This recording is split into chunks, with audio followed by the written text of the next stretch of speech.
Good afternoon, and thank you for joining us for virtual Bulldogs Behind the Scenes, featuring an exclusive look at the Dementia and Elderly Care Robotics and Sensing Lab at UMD. Well, my name is Molly Clevin, and I'm from the University of Minnesota Duluth Alumni Relations team. Today, we are going to take a behind-the-scenes look at how the Dementia and Elderly Care Robotics and Sensing Lab that is housed at UMD is changing what augmented care looks like. Now to introduce our guest. We are fortunate today to have Dr. Arshia Khan. Dr. Khan is a professor of computer science and director of professional studies in the Swenson College of Science and Engineering at UMD. Her research relates to biomedical and health informatics, where humanoid robots, wearable and spatial sensors are employed in rendering assistive technology to enhance the delivery of care in persons affected with Alzheimer's and related dementia, heart disease, children affected with Autism Spectrum Disorder, and trauma-sensitive yoga therapy for elderly care. And we're going to hear a little bit about her research today and what is happening in the lab. So I will now hand it over to Dr. Khan. Hi, everybody. Welcome. And I hope you enjoy the session today. So here is the web page for my DECAs, which is Dementia and Elderly Care Robotics and Sensing Lab. There's a lot of fun things that happen, and you will get to see that in behind the scenes today. So here are some pictures from my lab.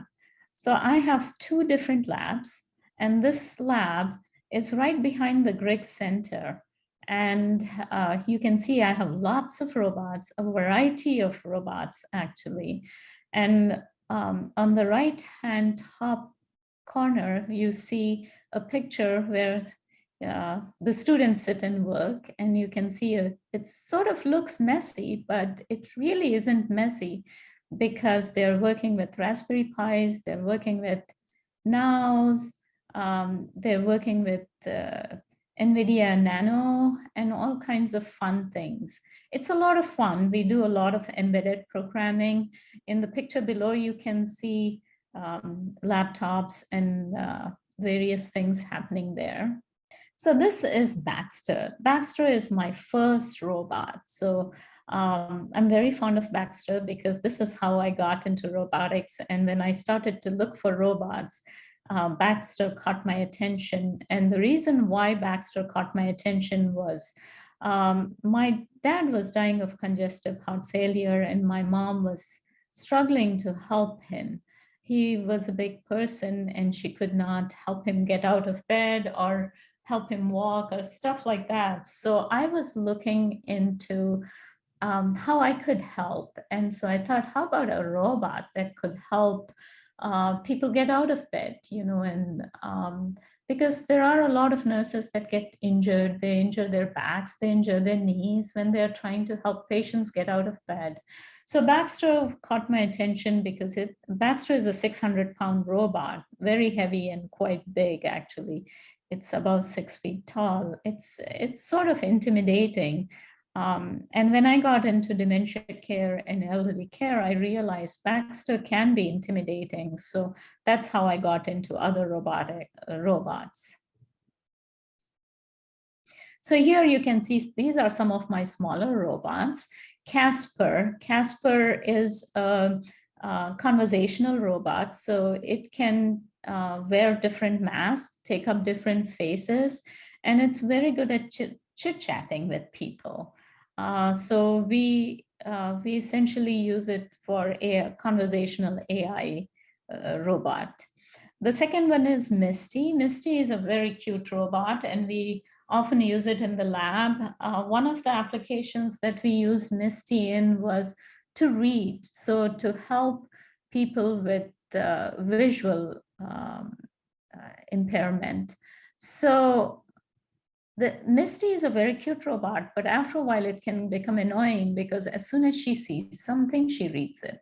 So after a while, it's like, okay, Misty, stop it, So that's the fun part, but we love programming Misty. On the right, you will see Vector and Cosmo. If you ask my students in my class, not my graduate students, students in my class, to pick a robot that they like the most, they would pick Vector and Cosmo because they are very cute, they are easy to program, And they're an excellent tool for anybody who wants to explore robotics.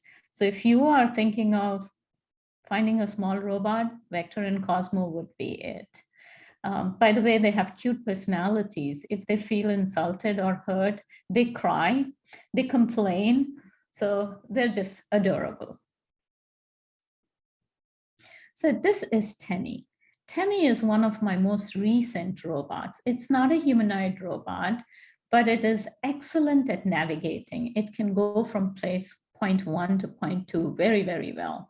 So I'm working with some, are you familiar with UDAC? They help adults with learning disabilities. And so we are trying to use Temi in that project. Temi is one of my least expensive robots in terms of size, comparative size to humanoid robots. So here you can see Temi following me. One of the things that Temi is good at is navigation, as I mentioned, and you see Temi following me everywhere I go. So it's really helpful for people who need assistance in going about their day. So here we have Now.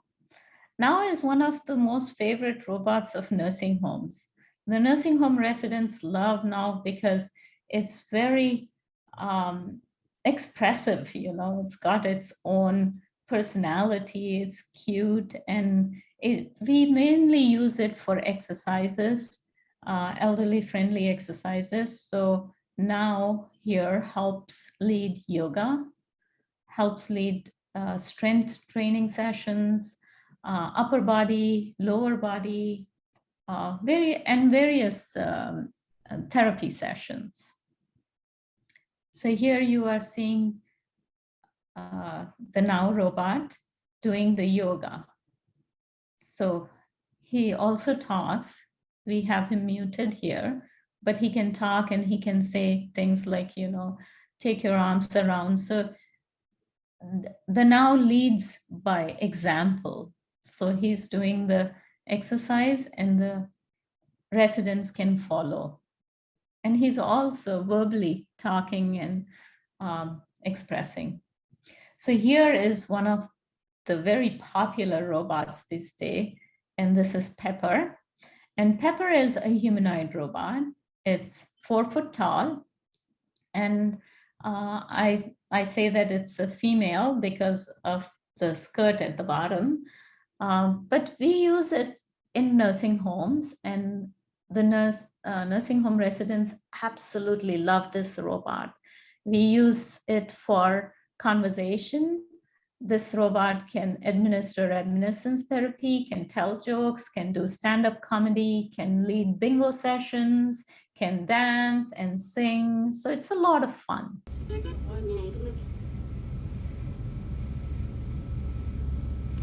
Here you are seeing the Pepper robot waking up.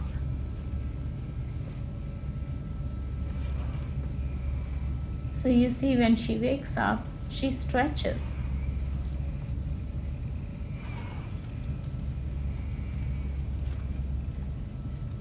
She's essentially testing all her senses and making sure they are all initialized and ready to go.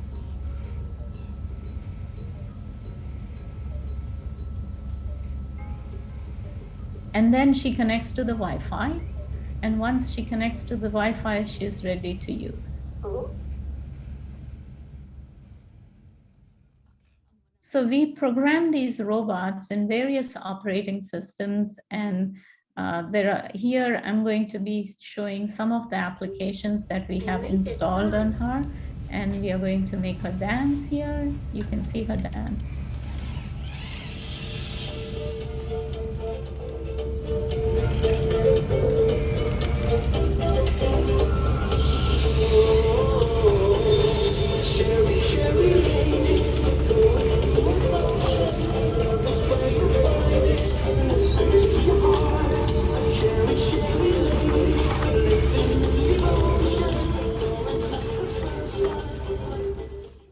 Over here, you can can see I'm running the reminiscence therapy app. This is one of the therapy that we program the robot to administer.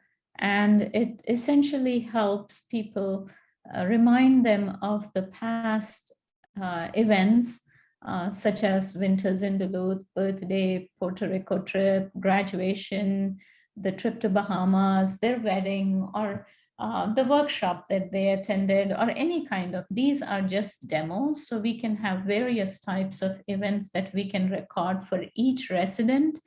And when they are disturbed, or they feel agitated, or they're sad, the robot can approach them and actually show them the videos and music and pictures from each of these events from the past. So each resident will have their own set of memories that we will save in a database, and this database will be accessed through this interface.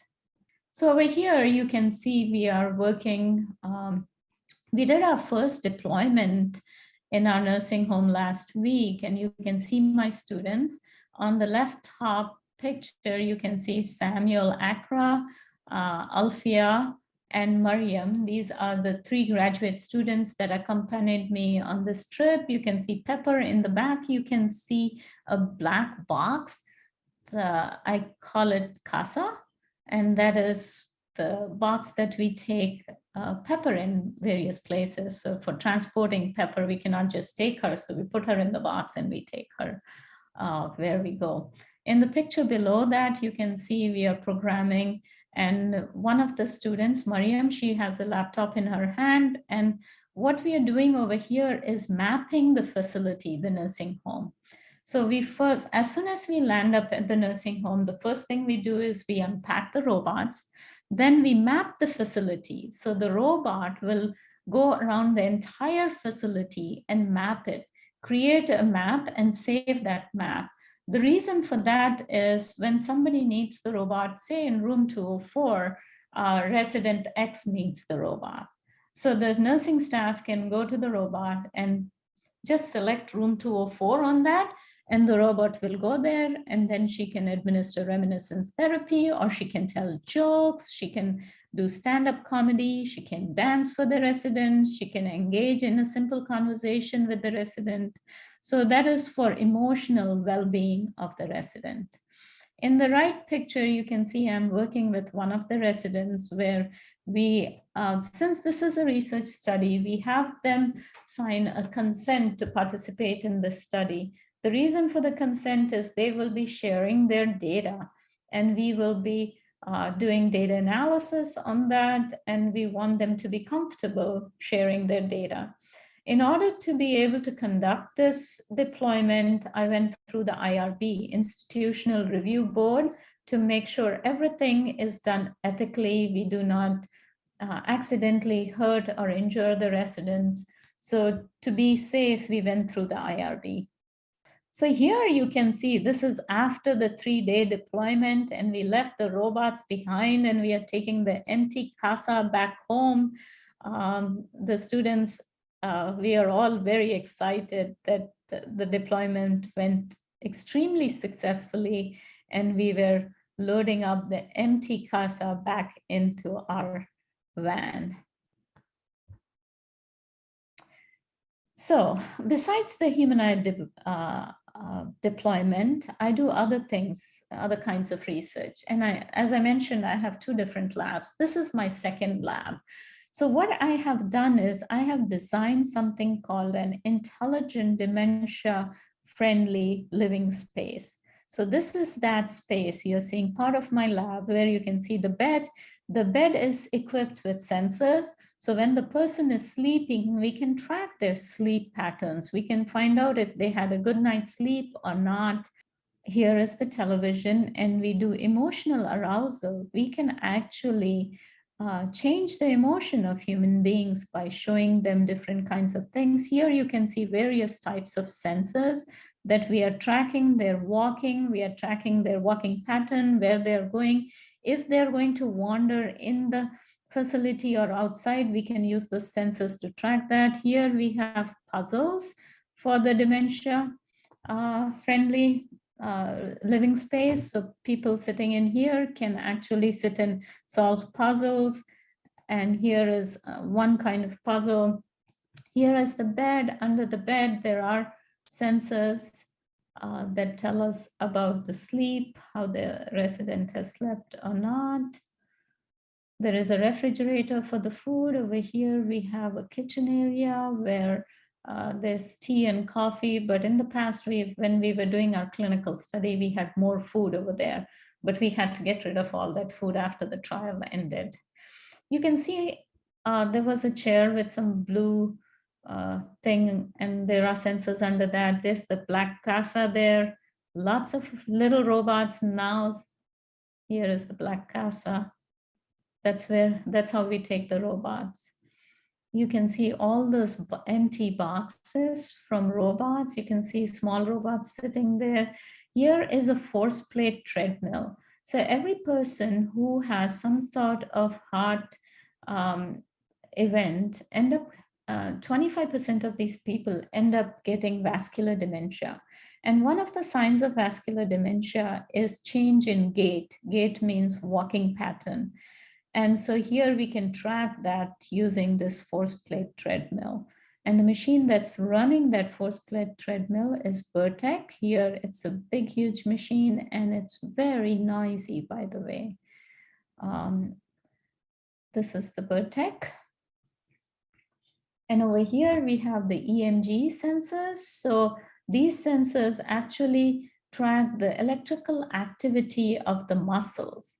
So one of my graduate students was working on, what if somebody's arm was amputated? Can we use the other arm and design an artificial arm that can be controlled by the arm that they still have intact? So that was the sensors that we were using. And that's about it. If you have any questions, now is the time to ask. Thank you so much, Dr. Khan, for sharing with us that important research. I think awe is really the only way to describe the work that you're doing. So thank you for that. And as Arshia mentioned, we are now going to transition to our question and answer portion of the webinar. So if you do have questions, again, just a reminder, use the question and answer button on the bottom of your screen, and we'll try to get to as many of them as we can. I know that there were a few questions that were submitted in advance through the registration, so we'll try to tackle some of those as well. So I think the first question that we will ask is, can robots dispense medications? Actually, what we did in one of our clinical trials is our robot approaching the resident and talking about the medications. So I have also designed an intelligent, interactive pillbox dispenser. So what it does is it dispenses medication on time for a particular resident, and then it communicates with the robot and tells the robot it's time for person X, let's say John, to receive their medication. So the robot approaches, and the robot that I was using did not have the ability to grab onto something. So we can use different kinds of robot. For instance, Temi. Temi has a tray attached to it, so we can put the medication on that, and Temi can approach and tell the person, it's time for your medication, and we use sensors to track if the person actually took the medication or not. And then we had a question wondering more about the programming side of things. So curious about, what are you using for programming languages? So we mostly use Python. That's what the robots, the humanoid robots that we are working with. We've used C++ as well in the past, but Python is the main language that we use. And so are the robots easy enough to control so that patients can do it, or do all the robots require staff to operate them? So the thing that I believe in is the residents do not need to know how to use the technology. So my research is around making the technology autonomous, so that It works in the background to help care, but the residents don't need to know how to use the technology. So they don't need to know how to run the robot. The robot will approach them and talk to them, interact with them. That is all autonomous. They don't need to do that. So then there's an interesting question. This was submitted earlier. Some sociologists are saying robots should not look at all like humans, and others think that they should. Do you have thoughts around what they should or shouldn't look like? So there are people that believe that robots should look like humans, and then there are people that believe that it should not look like humans. So in my research, what I have found out is the more humanoid, more human-like the robot looks, the higher the expectations. And technology is not there yet. We are not as autonomous as human beings. So what ends up happening is they get disappointed that, oh, I expected this to be more human-like. Well, it's a machine. It's programmed to do certain things, and it will do those kind of things. But there are both sides of people, some believe it should be very human-like, and some believe it should not. But I feel like, there are a larger group of people who say that it'll be creepy if the robot looks more and more human. And then you had mentioned a little bit throughout your presentation, just the different activities that the robots can help guide patients and participants through. Could you describe a little bit more about the various types that you've tested and are testing? Sure. So some of the things that our robots can do are tell jokes. They're very good at telling jokes. Of course, we program them to do that. Some jokes are lame, while some jokes are funny. And that is the cute part of it. Some jokes you just go, okay, that was an okay joke. We program them to do stand-up comedy. So they can stand up and do a good 10-minute session of stand-up comedy. They are able to administer reminiscence therapy. So the traditional reminiscence therapy works in a way where family members and friends of the person gather together with objects from the past, and they bring these objects and they show the objects to the person, and they remind the person of the past. But nowadays, it's really difficult to gather family members and friends in one place. And even if you manage to do that, it can probably happen once a year, maybe, but not very often. So but at the same time, reminiscence therapy has shown to be extremely helpful. It has proved to do real good with people. So how can we bring that good effect without the human beings? So what we did is we created applications where we have multimedia presentations of their videos, their pictures. And if we don't have music from the past, we go and look at supposing it was birth of their first child event. What year was that? What is the music that was popular at that time? So we load that music, unless the residents' family members give us some music. Oh, by the way, sorry, Molly. I forgot to mention our robots can also lead exercises. So we tackle emotion, cognition, and physical well-being. That's what the robots are programmed to do. So I know that you just did the first deploying last week. Wondering if you can talk just a little bit more about the scope of that, and if you're predominantly launching it in more kind of metro areas, or if you have any plans to hit more of the rural areas. I know there was another question that came in wondering about the level of work in rural areas, knowing that staffing can be challenging. So we started with the urban area, but we have several locations in the rural areas as well. The reason for that particular location choice was because they were the most ready. We have 7 other locations where we will be deploying this robot. Did And I then, answer your question, Molly? yeah. And so, so are you predominantly testing these within nursing home facilities or other types of care facilities as well? Only nursing homes for now. Okay. For now, just nursing homes, yes. And there's actually just another question wondering if you are offering or accepting applications for trials outside of the Duluth area. Absolutely, yes. Okay. Yes. And more information can be found just Email me. email. Okay. Yes, you can just email me. We have lots of requests, actually. We are going to be deploying in Pennsylvania. We are going to be all across Minnesota. We are doing it currently, but we are going out of state as well. So. And then I'm curious about the background of your students that have entered the program. Are they bachelor students, undergrads? Are they masters? If you just want to talk a little bit about their background. So they are mostly graduate students. I have had some undergrads work on this project, but during the pandemic, there were some regulations on involving the undergraduate students in research because we didn't want them to get COVID. We were trying to be more careful.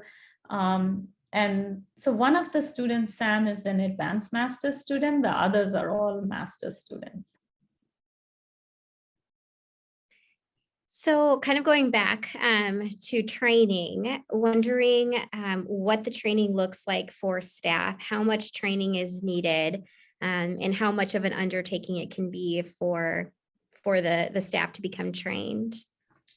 So there's not much training. They are, when I did the training session in the last deployment, it was like 20-minute training. That's all. I just created a PowerPoint. I showed them how to turn the robot on, how to turn the robot off, because the mapping is already done. I showed them how to use the navigation system to tell the robot to go from point A to point B. I show them the applications that the robot can run and how they can run it with verbal command or by touching the tablet. The little robot that now works on verbal commands. How to charge the robots, how to turn them on, how to turn them off, small troubleshooting things like, what if it crashes, what happens? I mean, not the robot falling, but if the application crashes, how do you restart it? Those kind of things. And then any other major problems, they have to contact me. So, but the training is very, very little. So then in terms of your team and staff, knowing that they'll maybe be troubleshooting, how do you plan to kind of prepare for even more facilities that will be having these robots? So we are trying to turn this into a business. We have some investors interested in this, and we have lots of people interested in getting robots for their nursing homes. So we are going to start a business on this and hire people to help, because I cannot do it all with my students. Students also have to study, you see, they only have limited time, and I have limited time because I have to teach as well. So, right. And so I'm not sure if you're ready to answer this one, knowing that you just launched it, but how long does it typically take for a care facility to benefit financially from deploying a robot versus using human staff to do the same tasks? So this is like a one-time big expense and then continued small expense, like you will be paying for the software. But otherwise, you should start seeing improvement in quality of care right away, quality of life right away, because just in the 3 days that we were at the nursing home, the residents were very happy. They were super excited about the robots. They were eager to interact with the robots. The robots are pretty entertaining. And one thing they repeatedly kept saying is, oh, if the nursing staff are busy, we can talk to the robot. So that will free so much of the time for the nurses. But I'm guessing we will get to know, I'm guessing in another 3 to 4 months, we will get to know the financial benefits of this. And what about the types of responses that you get from families of patients? Are families comfortable with this? Is there some skepticism, a little hesitation? Can you talk a little bit about what you've seen from the family response side of things? So from family response, most families are excited about this. There have been some that were a little nervous. They were nervous about sharing their data mainly. So most of the responses have been extremely positive because what they are thinking is, well, if the robot can interact with them and just be there for them, that would be wonderful. In addition, because we are not cutting back on the nursing staff time with the residents, that will still go on. This is just in addition to the nursing staff. And we have a couple questions about collaborations. The first one wondering, do you share work with the Twin Cities campus medical school department or the Department of Neurology? I have collaborators from the medical schools, so they are on the team. They are aware of what I'm doing and stuff like that. So I'm happy to collaborate with others. There have been other universities that have reached out to collaborate, and I will be talking to them. I am talking with them. So yes, I'm happy to share with whoever wants to talk to me about this. And then this next question is just curious about if you have examples of current commercially available products, if those exist on the market. Not humanoid robots. This is the first in the history of US. There are cleaning robots that are available. There are food delivery robots that are available and that are getting popular nowadays, but not humanoid robots. And what has been the most surprising part of the whole research process for you? I know you've been working on this for a long time. If you could talk a little bit about the things that you found surprising. So the biggest thing that has surprised me is the change in attitude before and after the pandemic. So before the pandemic, people were very, I actually took the robots to the University for Seniors, and they were very open to it. But the funding sources were very negative. And some of them even commented, oh, she's going to unleash her robots on these poor, vulnerable people. But after the pandemic, I think people are more open because they realize that, robots can actually help. They can curb the spread of infection. They can increase interaction. They can help combating loneliness among the elderly. There are so many benefits to this. And there's little to no harm, that's done with the robots. Like I said, I went through the IRB and, there is a lot that the robots can offer. So in terms of your data, can you talk a little bit about the types of client-specific data that you're collecting and how you're interpreting that to make adjustments and move forward with your research?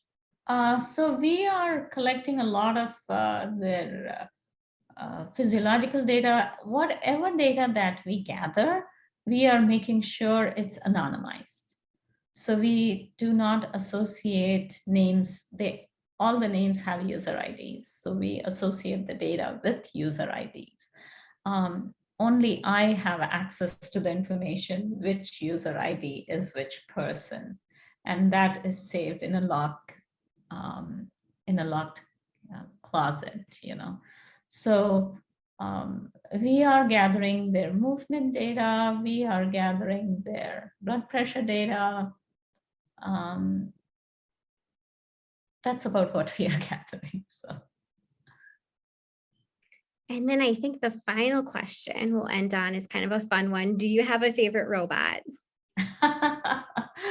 Oh my gosh, I love all of them. I really like all of them. I think the little guy now might win the game a little bit. And which one was that? What's his name? And now the robot name is Now. And so all my robots are named with the letter P, and they are all peppers, various kind of peppers. So paprika, pimento, pico de gallo, poblano, peri peri, pepino, pimento, pequillo. So there's all, I've got lots of robots, and they all the names start with P, and they're peppers. Oh, that's so fun. And then I guess this will just take the last minute or two, if you'd like to share about how you're funded, if there's different things that you're fundraising for, or anything else that you would like to share that seems worthwhile and important. So funding is a major role, major work that I do most of the time. I feel like I'm constantly writing grants. I feel like there isn't a day when I'm not seeking funding, because all the work that I do requires a lot of funds. You know, like for the navigation, simple thing, LiDAR detectors, they're expensive. The NVIDIA Nanos, they are expensive. Every equipment piece is expensive. The robots themselves are very expensive. So if anybody is interested in donating to my lab, that would be wonderful. You know, we do need a lot of equipment, and the students need access to this equipment, because unless they work with it, we will not know how to use it and how to improve on it. So. Well, and I think on that note, thank you so much, Dr. Khan, for taking the time out of your busy schedule, especially with the deploying on the robots, to share about this unique and one-of-a-kind life-giving research. It's really important, and we just appreciate you taking the time to share with us. And if you do have questions that weren't answered today, or you'd like to reach out directly to Dr. Khan, we will have her email address up on this screen, but then we'll also send a follow-up email providing her email. So if you have additional follow-up questions, feel free to reach out to her or our office. That works as well. And then additionally, if you're not an alum of UMD, we do average about 1 to 2 of these virtual Bulldogs behind the scenes webinars per month. So if you'd like to be added to our list, you can, again, just send us an email at alumni@d.umn.edu, and we will be sure to include you on future communications. So again, a big thanks to Dr. Khan, and we hope that you'll join us again for future online events. Thank you. Thank you all.